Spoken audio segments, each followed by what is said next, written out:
بنابر فیصله شورای امنیت ملل متحد در افغانستان آمدن. دلایل تا چی هست؟ ګورئ که اوس په دې ځای کې مونږ فقهي او شرعي بحث ته ځو دا اوږده خبره ده. ما ته خدای او قرآن وایي چې دا اشغالګر دي.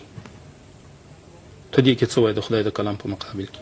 خدای وایي تاسو یهودو سره مه دوستي کوئ، مه په خپله خاوره کې ورته ځای ورکوئ، مور سره موالات کوئ. که زه دا خبره کوم زه یو ځلې بیا د دې میډیا د لارې د افغانستان د موجوده علماو د شورا باندې غږ کوم. اما زما خبره واوره که نه قطع کوم خبره بله زور باندې غږ کوم چې دا خبره خواته پرېږدئ چې تاسو انتحار روا ګڼي یا ناروا ګڼي. دا فتوا تاسې ورکوي چې د یهودو او د نسواراو موجودیت په دې ملک کې شرعي جواز لري د کومې فقه او د کوم حدیث او د کوم آیات ته مخې. زه به سبا ته دوی حمایت اعلان کوم. یوه خبره دوست وی قرآن کریم وسوځي، معذرت خواهي وغوښتله. د مسلمان دپاره خدای هم دا ویلي چې قرآن دې خلق سوځي، معذرت خواهي ورته زیړې زیړې ګوره دوستي دي د ورسره. کوم کتاب تا ته دا حکم کوي؟ په باګرام کې قرآن وسوځي دا معذرت خواهي ته خوشی کوي.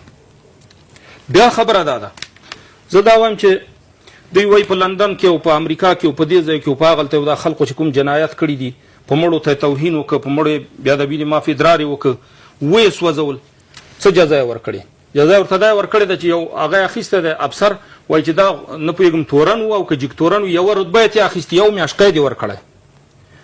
زه به اوس دغه ځای کې وځم په دې خپله خاوره کې به یو امریکایي په لوټه باندې ولم، ما په معذرت خواهي خوشي کوي، په کور مې بي پیلوټه راځي بمبار کوي را باندې، دی راځي ما وژني، زما مرګ یو معذرت خواهی ده. عجیب. آقای فرید، شما در صحبتهایتان گفتین که نیروهای خارجی در افغانستان اشغالگر است، اما در کشورهای دیگر و گفتین که قرآن و سنت میگه در کشورهای دیگر اسلامی مثل کویت و کشورهای دیگر هم نیروهای خارجی وجود دارد، چرا اونجا نمیگن که اینجا اشغالگر هستند؟ حتی عربستان سعودی. ما نه په کویت ایمان راوړی نه په سعودي. ته په سعودي په کویت کشورهای مسلمان نیستن؟ تصبر وکړه خدای. که مسلمانانو کې دغه ګوره د دوی حقوق خلق مسلمان دي، حکومتونه اوس هم نوکر دي، دا ټول د امریکا نوکر دي. دوی حکومت د امریکا د کومک نه اخواته یو دقه بقا نه لري. عربستان سعودي نوکر است؟ حتی د سعودي حکومت هم چې د امریکا کومک ورسره نه ولا که دوه ورځې خپل خلک پرېږدي. زه درته دا یو شی وایم ګوره، زه د سعودي د ټولې دنیا نه د حکومت او نه یې د باچا او نه یې د زور او نه یې د قوت د امریکا په شمول د هیچا پروا نه ساتم. ماته د خدای حکم د ټولو نه معتبر ده.